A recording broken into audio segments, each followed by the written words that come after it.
नमस्कार दर्शक बंधु। ओडिशा पुलिस पक्षर विज्ञप्ति प्रकाश 405 ड्राइवर पद पूर्ण हेब। सरकारी चाकरी पाई आसिला बड़ सुजोग। चलतु खबर पर नजर दबा।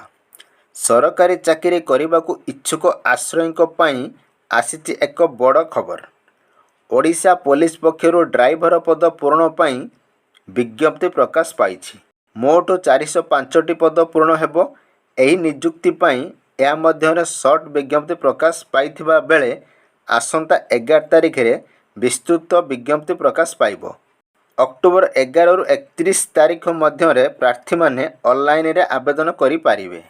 ମୋଟ 405ଟି ଖାଲି ପଦ ମଧ୍ୟରୁ ଅଣସଂରକ୍ଷିତ ବର୍ଗ ପାଇଁ 116ଟି, ଅନୁସୂଚିତ ଜାତି SC ପାଇଁ 51ଟି, ଅନୁସୂଚିତ ଜନଜାତି ST ପାଇଁ 138ଟି ପଦ ଖାଲି ରହିଛି। ଶିକ୍ଷା ଓ ସାମାଜିକ କ୍ଷେତ୍ରରେ ପଛୁଆ ଶ୍ରେଣୀ SC/BC ବର୍ଗର ପ୍ରାର୍ଥୀଙ୍କ ପାଇଁ କୌଣସି ପଦ ସଂରକ୍ଷିତ ନାହିଁ।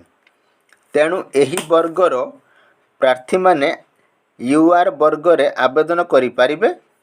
ଆସନ୍ତା 11 ତାରିଖରେ ସମ୍ପୂର୍ଣ୍ଣ ବିଜ୍ଞପ୍ତି ଜାରି ହେବା ପରେ ପ୍ରାର୍ଥୀମାନେ ବୟସ, ଯୋଗ୍ୟତା, ଆବେଦନ ଫିସ୍, ବେତନ ହାର, ନିଯୁକ୍ତି ସମ୍ବନ୍ଧୀୟ ବିଶେଷ ତଥ୍ୟ ପାଇପାରିବେ।